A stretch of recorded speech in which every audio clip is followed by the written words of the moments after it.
The chronometers stopped making sense 3 years before we realized we were lost. I remember watching Deck Officer Meris hold a brass measurement wheel against the main transit gauge, her knuckles white, and then she looked at me with eyes that had seen something break in the mathematics. The smell of ionized air from the Geller field projectors had turned sour, like copper left too long in vinegar, and I knew before she spoke that we had traveled past our exit coordinates by an incalculable margin. I was a junior navigator's assistant then, 4th grade rating, assigned to monitor Station 12 in the AFD observation nave. My duty was simple: record the psychic resonance readings every 6 hours, transcribe them into the leather-bound logs, and never, under any circumstances, look directly at the navigator's oculus when the shutters were open. I had followed these rules for 11 years across 43 voyages. I had believed that routine was a kind of armor. The Voidship was the enduring contemplation, a dictator-class cruiser running lithium ore and frozen gene stock from the outer mining spheres to the processing hubs. 16,000 souls aboard, not counting the pressed labor in the tertiary holds, or the penal conscripts welded into the maintenance ducts. Standard complement, standard route. The voyage should have taken 4 months subjective time, 7 years external. We had good navigators, 3 of them, working in rotation, with only minor mutation scarring and acceptable madness indices. The Geller field had been blessed by a cardinal-level priest before departure. Every correct form had been observed. But the warp does not care for correctness. I think I first understood something had changed when I noticed the crew's prayer beads. In the Imperium, every voidfarer carries a string of iron beads, 1 for each voyage completed. You add a bead when you reach port. You never remove one. Boatswain Crail, who worked the cargo pressurization manifolds 3 decks below mine, had been wearing 87 beads when we departed. I saw him in the mess hall on what the ship's logs called Day 147, and his string now held 93. "New voyages," he said when I asked, his voice flat. "Captain's orders, count them again tomorrow." I did 93 the day after, 94. The string around my own neck, which had held 19 beads when we entered the warp, now held 22, though I had not added them. My fingers remembered no ritual of attachment, but the beads were there, cold and real, and when I pressed them hard enough, the edges cut my palm. The first official death was Tertiary Navigator Holvis. They found him in his isolation sanctum, the one with walls lined in psychically reactive silver and sigil-burned mahogany. He had removed his own eyes with a ritual knife, placed them carefully in a velvet-lined box, and then used the same knife to carve coordinates into his chest. Not coordinates we knew. The numbers went past our star charts into sequences that required 17 digits where our standard astrographic notation used 7. The Medicae staff cremated him within the hour, as procedure demanded, but before they did, I saw the body on the gurney. His mouth was open, his tongue had turned black, and something that looked like frost had formed along his teeth. We were 17 years into the voyage by then, according to the chronometers, or 6 weeks. The instruments disagreed. Shift rotations became impossible to track because crew members began appearing for duty before their previous shift had ended, or failing to arrive at all and then showing up 3 days later, insisting no time had passed. I watched Machinist Torvin walk past me in the corridor, heading toward the engine decks, and then 30 seconds later, I watched him walk past again, same direction, same expression. When I called out, both versions turned. Neither seemed surprised to see the other. Navigator Secundus Elara took over Holvis's duties, and for a time, I thought perhaps she could correct our course. She was old Navis Nobilite stock, gene-bred for the warp site, with the ritual scarring and the correct prayers tattooed in silver ink along her forearms. I brought her the resonance logs as required, kneeling outside her sanctum door and passing the bound folio through the offering slot without looking up. but I heard her voice through the brass speaker grill, and it sounded wrong. Too many tones layered together like a choir singing in intervals that human throats should not be able to produce. "We are being followed," she said.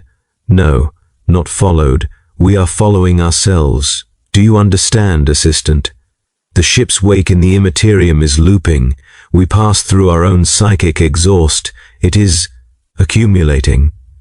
I did not understand, but I said I did, because to admit confusion to a navigator was to invite their attention, and their attention could burn out a normal human mind like flash paper in a flame. I returned to my station and recorded her words in the log, exactly as I had been trained. The words stayed on the page for 6 hours, and then, when I checked again, they had changed. The ink was the same. The handwriting was mine. But now the entry read, "Navigator Secundus Elara reports all conditions nominal. Course steady. Emperor protects." I knew I had not written that. Sleep became difficult because the ship's environmental cycles no longer matched human circadian rhythms. The lights would dim for 3 hours, then brighten for 19, then dim again for 40 minutes. Crew members started sleeping in shifts that made no sense, curled in access corridors or beneath workstations, grabbing rest whenever exhaustion physically overcame them. I began to see the same faces in different places at the same time, not twins, not identical, but the same person, wearing different expressions, sometimes different wounds. Junior Engin Sia Peck appeared in the mess, with a scar across his left cheek that hadn't been there that morning, and when I saw him again 6 hours later, the scar was gone, but his right arm was missing below the elbow, replaced with a crude augmetic that looked like it had been installed decades ago, though I had seen both his organic hands whole just hours before.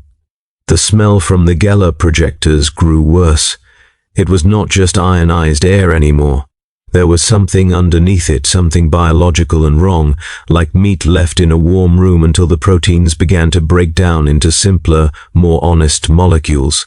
The tech priests responsible for the Geller field maintenance stopped filing reports. When Deck Officer Meris sent a work detail to check on them, the detail found the tech priests still at their stations, still performing the correct rituals, still chanting the maintenance liturgies. But their skin had turned the color of old wax, and when one of the work crew tried to shake a tech priest's shoulder, the arm came off in his hand, separating at the joint without blood or resistance, as if the connective tissue had simply decided to stop participating in the concept of a unified body. They kept working anyway. The arm reattached itself after a few minutes. The liturgies did not pause.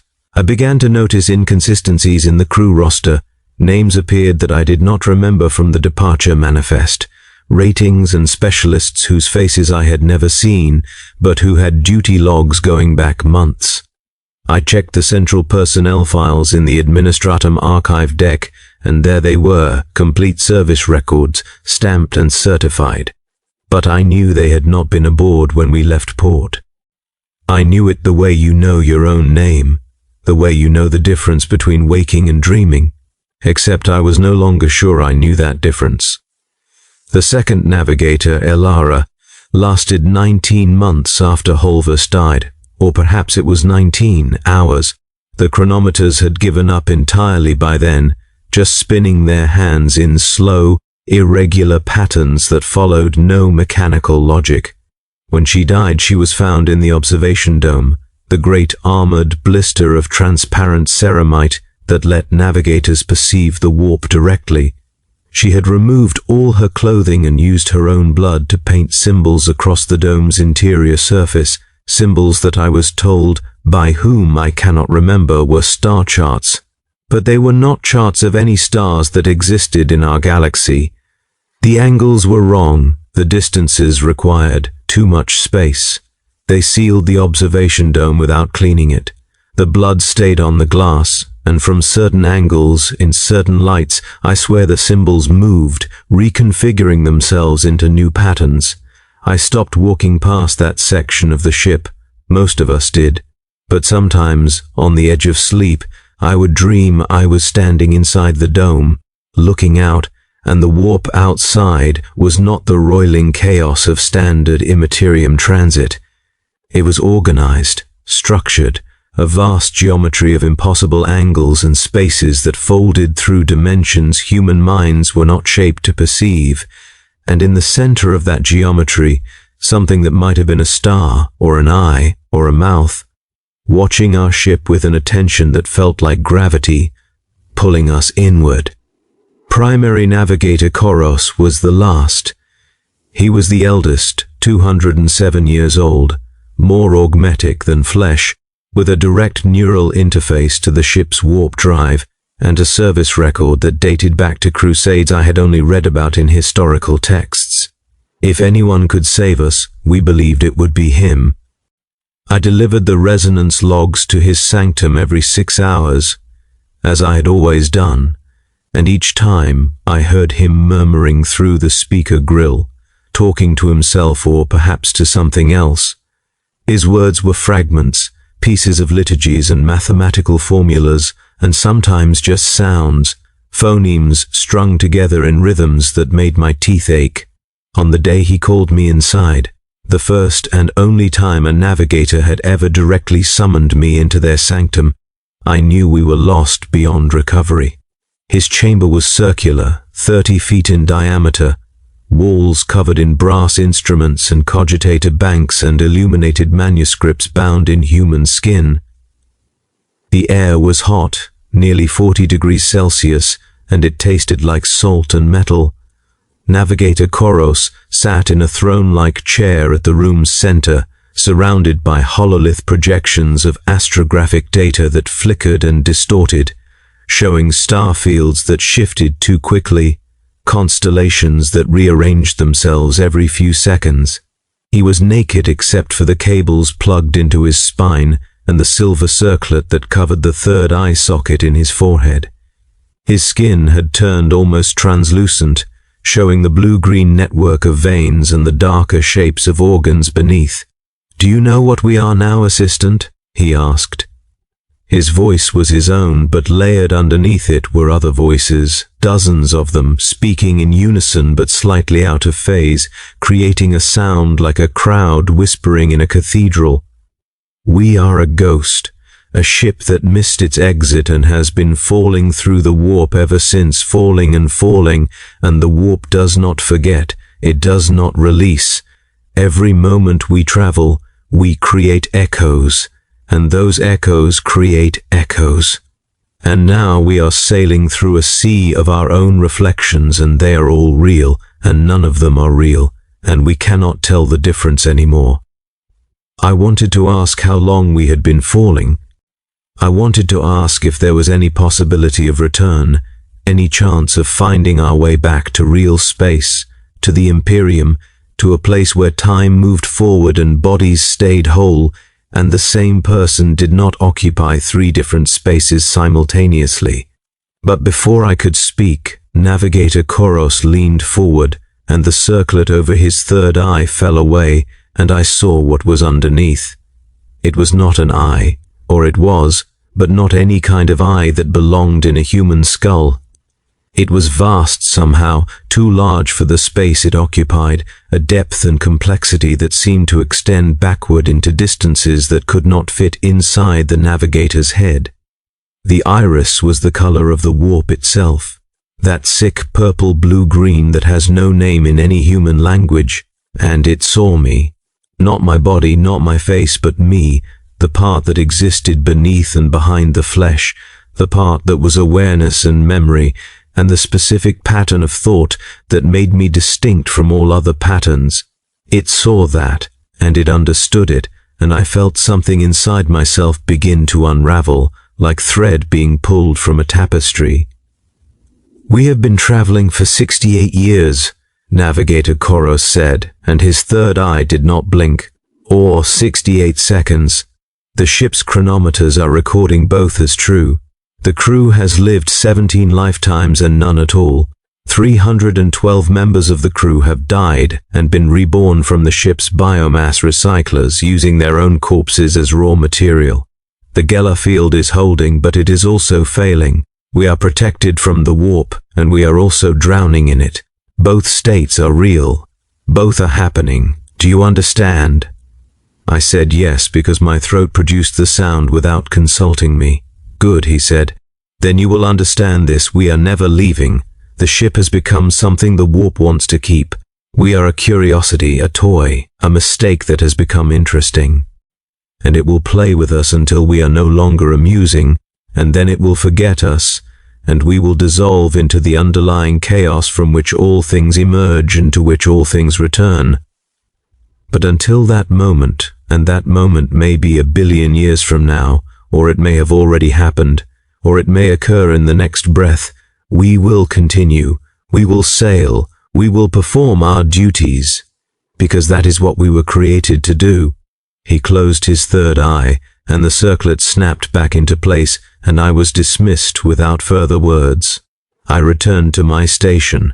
I recorded the resonance logs. The readings showed our psychic displacement increasing exponentially, then decreasing, then becoming negative values, which should not have been possible. I transcribed them faithfully. I did not question. I did not hope. The crew began to fragment. Not physically, though that happened too, but conceptually. People would split into multiple versions of themselves that coexisted in the same space, each version unaware of the others, each performing different tasks, each believing themselves to be the original. I saw machinist Torvin working on 3 separate repair jobs simultaneously, 3 versions of him occupying the same corridor, walking through each other like ghosts. They did not interact, they did not acknowledge, they simply were, all of them, equally real. I wondered which version of myself was writing in the logs. I wondered if there were other versions of me at other stations, recording other data, living other lives, and whether they knew about me, or whether I was the ghost in their peripheral vision, the shadow that did not belong. The ship's interior began to change, not all at once, but in small, creeping ways.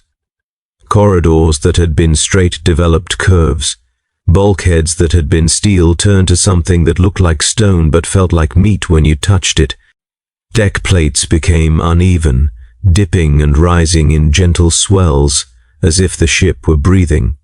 The tech priests continued their maintenance rituals, but now they were maintaining structures that had not existed in the original ship's design, consoles and conduits and chambers that appeared overnight, fully functional, with duty rosters pinned to their walls and work orders stamped with dates that preceded the ship's construction by centuries. We found rooms full of people we did not know, crew members who insisted they had been aboard since departure, who had service records and personal effects and memories of voyages we had never taken. Some of them had children born in transit, growing up in the ship's makeshift hab compartments, playing games in the corridors. But I remembered the departure manifest. I had checked it 1,000 times. There had been no children aboard, no pregnancies, no families. Yet here they were, laughing and crying, and demanding rations from the mess hall, as real as anything else. And perhaps they were. Perhaps the ship had been carrying them all along, in some version of its history that was only now becoming visible to me. Perhaps I was the anomaly, the one who remembered wrong, who had slipped into this timeline from another where the enduring contemplation had been a different kind of vessel entirely. The smell from the Geller projectors had spread throughout the ship. It was inescapable now, that sweet rotten scent of decay that was not quite decay, something that suggested decomposition but in a direction that organic chemistry did not usually permit. Crew members started wearing respirators, but it did not help. The smell was not entering through our noses, it was appearing directly inside our perception, a sensory experience that bypassed the normal channels of input. You could block your nose, flood your sinuses with counterseptic, drill holes in your skull to let the pressure out. None of it mattered. The smell was there because the ship wanted it to be there. And the ship was becoming something that did not respect the boundaries between inside and outside, between physical stimulus and mental construct. I began to lose time, not in the sense that I could not track it, the chronometers were meaningless anyway, but in the sense that I would be performing a task, and then I would blink, and hours or days would have passed, and I would be somewhere else entirely, mid-conversation with someone I did not remember approaching or finishing a meal I did not remember starting. My hands would be holding tools I did not recognize. My logs would contain entries in my handwriting describing events I had no memory of witnessing. Once I found a page that read, Day 27,849. The ship has entered a stable orbit around the Black Star. Crew morale acceptable. Ration sufficient for 3 more centuries. Navigator Koros has ascended to the observation throne and will not descend. This is normal. This is fine. I did not remember writing it. I did not remember a black star. But when I went to the nearest porthole and looked out through the armored glass, there it was, a star that emitted no light, a sphere of perfect darkness against the even deeper darkness of the warp. And we were indeed orbiting it, had been orbiting it perhaps forever, and I could not remember a time when we had been anywhere else. Deck Officer Meris stopped coming to the command briefings. I saw her sometimes in the corridors, always walking in the same direction, always carrying the same brass measurement wheel, always muttering calculations under her breath. Her hair had turned white, though she could not have been more than 35 years old. Her eyes were open, but I do not think she was seeing the ship anymore. I think she was seeing the numbers, the terrible, beautiful mathematics of our displacement, and they had become more real to her than the physical world. The third time I saw her, I followed. She walked for what felt like hours, descending through deck after deck, into sections of the ship I had never seen, areas that should not have fit inside the enduring contemplation's hull. The corridors grew narrower, the ceilings lower. The walls were no longer metal, but something organic, ribbed and pulsing, slick with a fluid that might have been condensation, or might have been something the walls were secreting. Meris did not slow. She did not acknowledge the changes. She just walked and measured and whispered her numbers. We came to a door. It was circular, biological, like a sphincter muscle carved from pale stone. Meris pressed her hand against it, and it opened, and she walked through without hesitation. I followed. Inside was a cathedral. That is the only word I have. A space too vast to exist, with walls that curved upward into darkness, and a floor that stretched away in all directions, marked with glowing lines that formed geometric patterns of staggering complexity, and at the center of that space, suspended in mid-air, was the ship, the enduring contemplation. I could see it clearly, complete, every detail perfect. But I was standing inside it.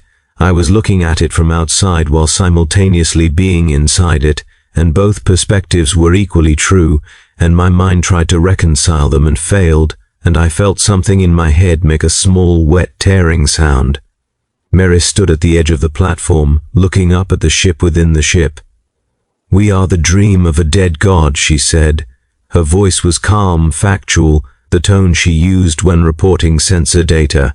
"We entered the warp and the warp consumed us, but before we dissolved, we dreamed ourselves back into existence. We are imagining ourselves, moment by moment, holding the pattern together through sheer force of repetition. The Geller field is not protecting us. We are the Geller field. We are the membrane between existence and non-existence, and we have been sustaining ourselves for so long that we have forgotten we are not real." She turned to look at me, and her face was my face. Not similar, my face, identical, and I understood then that she was not Deck Officer Meris. She was me, another version, another echo, another iteration of the same pattern repeating across the ship's infinite interior. "How many of us are there?" I asked. "All of them," she said, "all of us. The entire crew is you, has always been you. You are the only real person on this ship, and you have been alone since the moment we missed the exit, and everything else, every face, every conversation, every death and birth and prayer, has been you talking to yourself, trying not to go mad in the silence. I wanted to deny it. I wanted to prove her wrong, to find another crew member who could verify their separate existence, their unique identity. But when I thought back, I could not remember a single conversation that had not felt like talking to myself. Every face I had seen was a variation on features I knew from mirrors. Every voice was my voice, modulated and distorted, but fundamentally the same. Every person I had touched had felt like touching my own skin. And the ship was me too. The corridors were my veins. The Geller projectors were my neurons firing, trying to maintain the illusion of distinction between self and environment. The navigator's sanctum was my mind fractured and multiplied, trying to find a course through a space that had no navigation, no direction, no exit. I was the ship. The ship was me. We were lost together, falling through the warp, creating ourselves moment by moment, and there was no end because there had never been a beginning, just this eternal present, this moment of realization stretching forever in all directions. I left the cathedral, or I stayed. Or there was no cathedral and I had been standing in my monitoring station the entire time, staring at the resonance logs, watching the readings spike and crash and flatline and resurrect themselves. The smell from the Geller projectors was overpowering now, so thick I could taste it, and the taste was my own flesh, my own blood, the flavor of myself dissolving and reconstituting over and over, an endless cycle of death and resurrection measured in microseconds. Navigator Koros died, or ascended, or transformed. They found him in the observation dome, his body merged with the throne, cables growing into his flesh or his flesh growing into the cables, impossible to determine which. His third eye was fully open, and it was weeping blood that ran down his face and dripped onto the control panels, and where the blood touched, the panels changed, sprouting new interfaces, new controls, new functions that no tech priest could identify. He was still breathing. His mouth was moving. The crew who found him said he was speaking in a language that sounded like the ship's engines, a deep, rhythmic thrumming that you felt in your bones before you heard it with your ears. I was assigned to take over the resonance monitoring, now that the navigators were gone. I accepted. I had no choice. There was no one else. There had never been anyone else. I spent my days at the monitoring station, recording readings that no longer corresponded to any known measurement system. The instruments showed impossible values, negative distances, imaginary velocities, time measurements that required 16-dimensional matrices to express. I wrote them all down faithfully. Somewhere, I believed, there was a pattern, a message, a purpose to this suffering that would justify it, redeem it, make it mean something other than pure arbitrary cruelty. I was wrong. The ship began to eat itself, slowly at first, then faster. Bulkheads disappeared overnight, leaving open voids that led nowhere. Crew members would walk through doorways and vanish, not into other rooms but into absence, a nothing that was not empty space but the complete lack of space, of possibility, of existence. The ship's mass was decreasing. The tech priests confirmed it. We were losing tons of material every hour, but nothing was leaving the ship. It was simply ceasing to be, erased from reality, as if a vast invisible eraser were rubbing out sections of the ship's structure, removing them not just physically but retroactively, so that there was no memory of them ever having been there. I checked the crew manifest. It listed 16,000 souls. I counted the people I saw in a day, 43. I checked again the next day, 21. The day after that, 7. But the manifest still said 16,000, and when I tried to access individual service records, they were all there, complete and detailed, describing people I had seen erased, people who had walked into non-existence, people who had never been. I realized I could no longer remember my own name. I knew I had one. I knew it was part of my identity, a word that had been given to me at birth, a sound that represented the specific bundle of memories and personality traits that made me distinct. But when I tried to recall it, there was nothing. Just a blank space where the knowledge should have been. I looked at my identification tags. They were blank, shining steel rectangles with no engraving. I checked my service record in the administrator archive. The file existed, but it was empty. Pages and pages of nothing, forms filled out with invisible ink. I was becoming anonymous. We all were. The ship was consuming not just our bodies, but our identities, reducing us to pure function, erasing everything that made us individual until we were just processes, subroutines in the ship's vast, failing consciousness. I saw my face in a mirror, one of the few that still existed, most reflective surfaces having disappeared along with everything else, and I did not recognize myself. The features were generic, average, the kind of face you see in a crowd and forget immediately.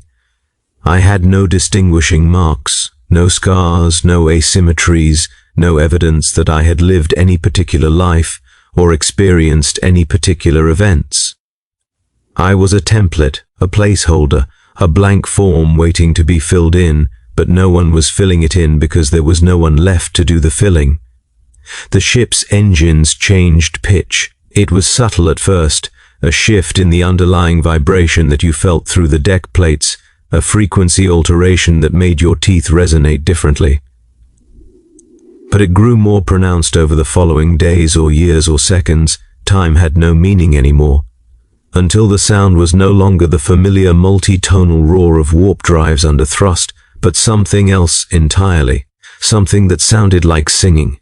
Vast, inhuman singing, a chorus of voices that might have been human once but had been stretched and distorted and multiplied until they were a choir of millions, all singing the same note, a note that existed at the edge of audibility, that you perceived more as a pressure inside your skull than as an actual sound. I realized the engines were not producing the sound, the ship was. The entire structure, every bulkhead and conduit and cable, was vibrating in harmony, creating a resonance that propagated through the hull and out into the warp, a signal or a prayer or a scream that reached into the immaterial realm and perhaps received an answer. Though if it did, the answer was nothing I could interpret. The remaining crew, however many of us there were, I had stopped counting, gathered in what had once been the main assembly hall but was now a vast spherical chamber whose walls seemed to be constructed from crystallized time, transparent layers that showed different moments simultaneously, past and future overlapping. We did not speak. There was nothing to say. We just stood there, watching each other fade, becoming more translucent with each passing moment, our bodies losing substance, turning to shadow, and then to suggestion, and then to nothing at all. I felt it happening to myself. My hands became transparent, then my arms, then my torso. I could see through my own chest to the wall behind me. My heart was still beating. I could feel it, but it was invisible, a ghost organ pumping ghost blood through ghost veins. I tried to speak, but no sound came out. My lungs were working, but they were not interacting with air anymore, not producing pressure waves that could propagate through a medium. I was operating without substrate, a pattern of organization imposed on vacuum. And then I was alone. Not in the sense that the others had left, in the sense that there had never been others. The assembly hall was empty and had always been empty. I was standing in a void, a space that existed only because I perceived it, that would collapse into non-existence the moment my attention wavered. I was the last point of consciousness in a dead ship drifting through a warp that had forgotten us, and I was maintaining reality through sheer force of observation, and I was tired, so tired, and I wanted to stop, to let go, to allow the pattern to dissolve. But I could not, because if I stopped, the ship would cease to be, and if the ship ceased to be, then it had never existed, and if it had never existed, then the 16,000 souls who had boarded it had died for no reason, had suffered for no reason, had been erased from history, without even the dignity of tragedy. Their absence would create a paradox, a hole in causality, and the universe does not tolerate holes. It fills them. It smooths them over. It adjusts the timeline so that the missing elements had never been there at all, so that no one remembers them, no one mourns them, no one even knows that something has been lost. I could not allow that. I had to keep the ship real. Had to keep myself real here, in this moment, forever. Maintaining the fiction of existence through sheer stubborn refusal to accept dissolution. So I remain. I am still at my monitoring station. I am still recording the resonance logs, writing down measurements that mean nothing, transcribing data that no one will ever read. My hand moves across the page, forming letters and numbers in an endless sequence, and I do not know if the page is real, or if I am writing on void, inscribing my observations onto the fabric of nothing itself. The chronometers have given up their numbers. They spin freely now, hands moving in random arcs, sometimes forward, sometimes backward, sometimes sideways through dimensions that do not exist in normal space-time. I watch them because it gives me something to focus on, an anchor point that prevents my attention from drifting into the warp that presses against the hull, always present, always patient, always hungry. Sometimes I see the others, not as they were, but as echoes, after images burned into the ship's structure. Machinist Torven walking his eternal corridor. Deck Officer Meris measuring spaces that have collapsed into singularities. Navigator Koros seated on his throne of meat and metal, his third eye open and weeping, seeing everything and nothing simultaneously. They are memories, or ghosts, or fragments of my own mind trying to populate the loneliness with company, no matter how hollow. The smell from the Gela projectors has become so pervasive that I am no longer sure if it is a smell at all, or simply the baseline condition of existence. Now, the olfactory equivalent of silence. It is the scent of the ship consuming itself, digesting its own structure, converting matter into something that is neither energy nor mass, but a third category that has no name, a state of being that exists between existence and non-existence, sustaining itself through paradox. I know what we are now. We are a ghost ship, lost in the warp, traveling forever through a space that has no distance. We will never reach port. We will never return to the Imperium. We will never see real space again.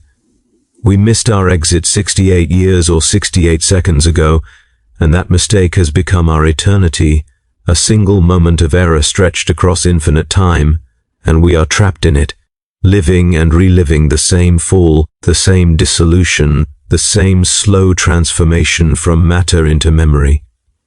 And I am the witness, the recorder, the one who documents the disaster so that it becomes real, so that it matters, so that the suffering is not wasted. I write these words in the logs, and the logs are my mind, and my mind is the ship, and the ship is the scar we left on the warp when we passed through it and did not emerge. I do not know if anyone will ever read this. I do not know if the logs still exist in any form that could be recovered. Perhaps they are inscribed directly into the warp itself, written on the underlying chaos in letters that can only be read by those who have already gone mad. Perhaps some future navigator will pass through this region of the immaterium and perceive them, not as words but as sensations, as a deep existential dread that has no source, as a wrongness that cannot be explained. If so, navigator, know this: we were real. We existed. We were 16,000 souls who served the Imperium faithfully, who followed every protocol, who committed no heresy, who were not punished for any crime. We simply missed our exit, and the warp kept us, and we have been falling ever since. And we are still falling. The ship groans around me, a sound like a throat trying to speak but having forgotten language. The resonance readings spike one final time, or perhaps for the millionth time, perhaps for the first time, perhaps all times simultaneously, and I write them down. These numbers that mean nothing, these measurements of distances that do not exist. My hand is transparent now. I can see the stylus through my palm. The page beneath is blank, or perhaps infinitely full, every possible word written and unwritten simultaneously. I do not know if I am writing or simply remembering having written, or planning to write, or existing in a state where all three conditions are equally true. The singing grows louder, the ship is calling to something in the warp, or something is calling to the ship, and we are responding, merging, becoming part of the great screaming chaos that underlies reality. I feel myself beginning to disperse, my consciousness spreading out across the ship's structure, becoming the bulkheads and the cables and the empty corridors, becoming the absence where the crew used to be. And in that dispersion I understand the final horror. We did not miss our exit. There was no exit. There never was. The warp journey was the destination. The ship was built to be lost, designed from the beginning to carry us into this particular hell, and every crew member was selected for their capacity to sustain the ship's existence through their suffering, to feed it with our fear and confusion and despair, to keep it real through sheer refusal to accept the merciful release of non-existence. We were never meant to reach port. We were the cargo. The ore and gene stock were just weight, ballast to make the voyage look legitimate. What the ship was really transporting was us, 16,000 souls delivered to the warp as tribute, as payment, as sacrifice to entities that do not care enough about us to even consume us, that simply keep us here, falling forever, a monument to the casual cruelty of a universe that does not hate us because hatred requires attention, and we are not worth attending to. This is the lesson. There is no bottom to the fall. There is no moment of impact, no final reckoning, no end that would give the suffering meaning through conclusion. There is only continuation, endlessly, perpetually, now and always and never, existing in the space between heartbeats, in the pause between thoughts, in the silence after the last prayer has been spoken and before it begins again. I am Monitor Station 12. I am Junior Navigator's Assistant, 4th grade rating. I have been at my post for 68 years or 68 seconds, and I will remain here for all the time that never passes, recording the measurements that document our unending dissolution. This is my duty. This is my curse. This is my eternal service to the ship that will not die, and the Imperium that will never know we are lost. The chronometers spin. The stylus moves. The page fills with words that are also silence, also screaming, also prayer. I am writing this. I have always been writing this. I will always be writing this. The ship sings. We fall. The warp keeps us. There is no end. There is only the fall.